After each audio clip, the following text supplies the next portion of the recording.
الصلاۃ والسلام علیک یا رسول اللہ وسلم علیک یا حبیب اللہ۔ اللہ سبحانہ و تعالیٰ کا لاکھ لاکھ شکر عظیم ہے کہ مالک الملک نے ہمیں اپنی یاد کے لیے یہاں اکٹھا ہونے کی توفیق عطا فرمائی۔ لاکھوں کروڑوں درود و سلام حضرت محمد مصطفیٰ صلی اللہ علیہ وآلہ وسلم کی ذات اقدس پر، جن کے طفیل مالک الملک نے یہ کرم نازل فرمائی۔ اپنے معمول کے پروگرام کی طرف جانے سے قبل جیسا کہ آپ کو معلوم ہے کہ ہم نے چند ہفتوں سے یہ درس قرآن کا سلسلہ شروع کیا ہوا ہے۔ پہلے تھوڑا سا قرآن حکیم پڑھیں گے، اس کے بعد انشاءاللہ اپنے ذکر و فکر کے معمول کے پروگرام کی طرف جائیں گے۔ اللہ سبحانہ و تعالیٰ کا قرآن حکیم میں ارشاد ہے، اعوذ باللہ من الشیطان الرجیم، بسم اللہ الرحمن الرحیم، الف لام میم۔ یہ حروف مقطعات ہیں، ان کے معنی مطابق کیا اللہ جانتا ہے یا اللہ کا محبوب جانتا ہے۔ آگے ہے ذالک الکتاب لا ریب فیہ، یہ جو کتاب ہے اللہ تعالیٰ کی نازل کی ہوئی، اللہ کی بھیجی ہوئی، اس میں کسی قسم کا کوئی شک و شبہ نہیں ہے۔ ھدی للمتقین، ہدایت ہے واسطے پرہیزگاروں کے۔ الذین یؤمنون بالغیب، وہ لوگ جو غیب کے ساتھ ایمان لاتے ہیں۔ یہ پچھلی جمعرات کو اس سے وضاحت ہو گئی تھی کہ جو چیز غیب میں کیا چیز ہے، جیسا کہ اللہ سبحانہ و تعالیٰ کو ہم نے نہیں دیکھا، غیب میں ہے۔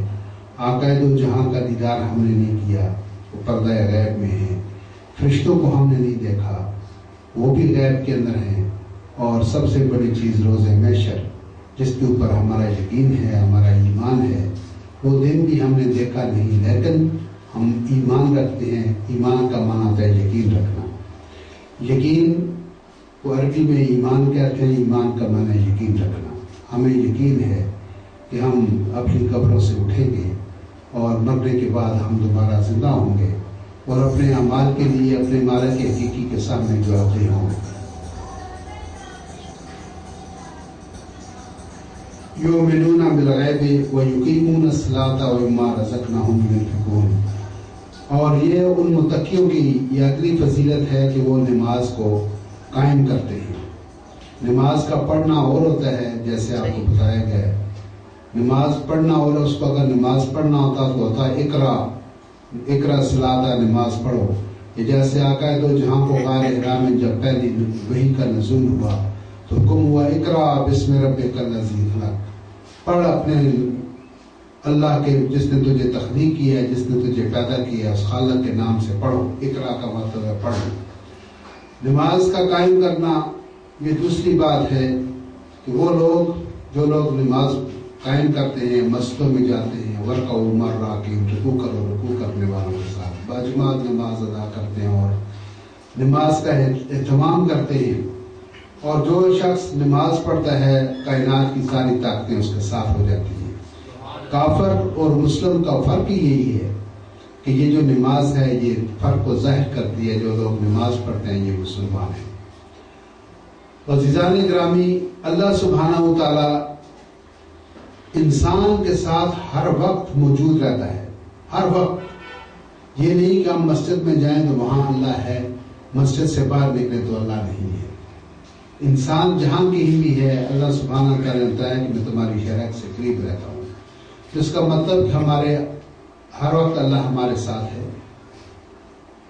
اور یہ جو 5 وقت کی نماز ہے، تھوڑے تھوڑے وقفے کے بعد فجر کی پڑھتے ہیں، پھر ظہر کی، پھر عصر کی، مغرب کی، عشاء کی، تاکہ ہمیں یہ احساس ہو جائے کہ نماز اللہ سبحانہ و تعالیٰ کی جو موجودگی ہے ہمارے ساتھ، اس کا ہمارے دل میں، دماغ میں پکا یقین اور اعتقاد پیدا ہو جائے۔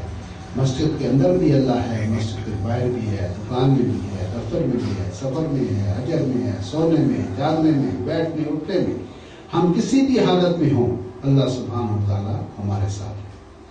تاکہ جس وقت ہم جو بھی کام کریں، اگر ہم دکان پہ بیٹھ کے تول رہے ہیں اس وقت بھی ہمیں یہ خیال ہو کہ اللہ مجھے دیکھ رہا ہے، وہ سمیع ہے، بصیر ہے، وہ دیکھ رہا ہے، اور کوئی نہیں دیکھتا، اللہ تو مجھے دیکھ رہا ہے۔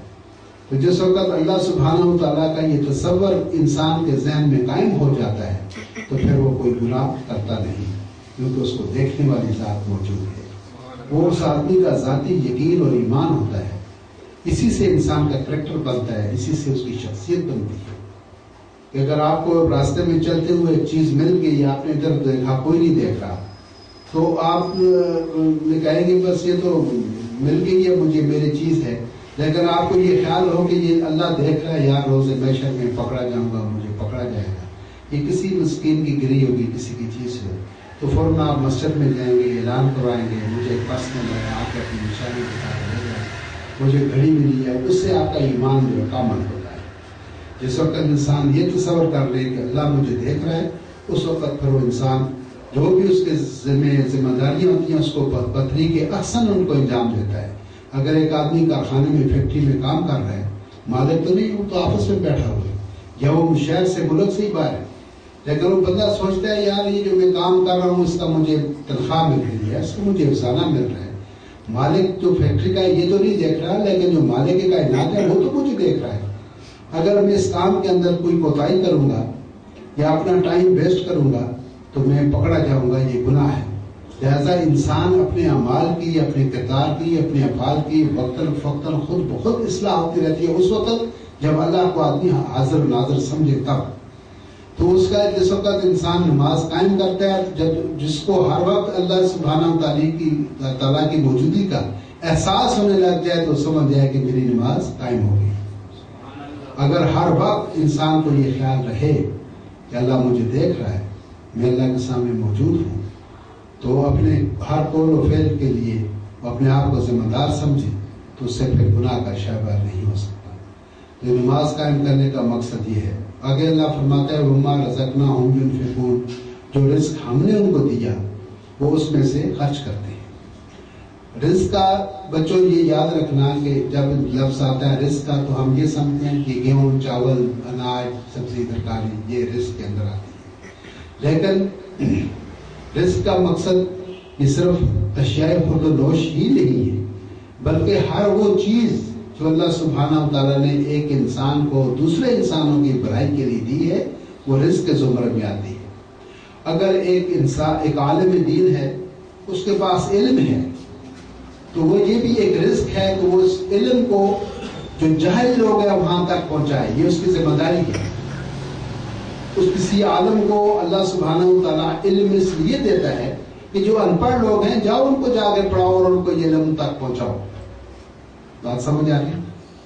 اگر کسی شخص کو اللہ سبحانہ و تعالیٰ دولت عطا فرما دیتا ہے تو اس لیے دیتے ہیں کہ تم اپنی ضرورت کی دولت اس میں سے لے لو، باقی جو تمہارے پاس بچتا ہے وہ غریبوں، مسکینوں، یتیموں، بیواؤں کو لے آؤ، ان کو تک پہنچاؤ۔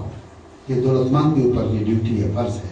وہ جو دولت ہے اس کے پاس وہ بھی رزق ہے، عالم کے پاس جو علم ہے وہ بھی ایک رزق ہے، اور جو عارف ہے، جو اللہ کا ولی ہے، اس کو جو روحانیت دی گئی ہے وہ اس لیے دی گئی ہے کہ جاؤ تاریک دلوں کو روشن کر دو۔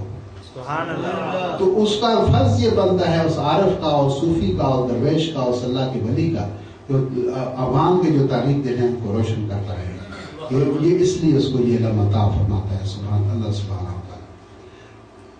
والذین، اور وہ لوگ جو منونا، جو ایمان لاتے ہیں، بما انزل الیک، جو چیز بھی اللہ سبحانہ و تعالیٰ نے اللہ کے حبیب کی طرف نازل فرمائی، اے میرے محبوب جو میں نے تیری طرف نازل کی ہے، مثلا یہ قرآن حکیم حضور پاک پر نازل ہوا آپ کے سینہ اقدس پر، اور یہ فرشتے لے کے آئے جبرائیل امین کے توسط سے آقائے دو جہاں تک پہنچا ہے، تو لانے والے پر بھی ایمان ہو اور جس پر لایا گیا ہے اس پر بھی ایمان ہو، جس نے یہ بھیجا ہے اس پر بھی ایمان ہو۔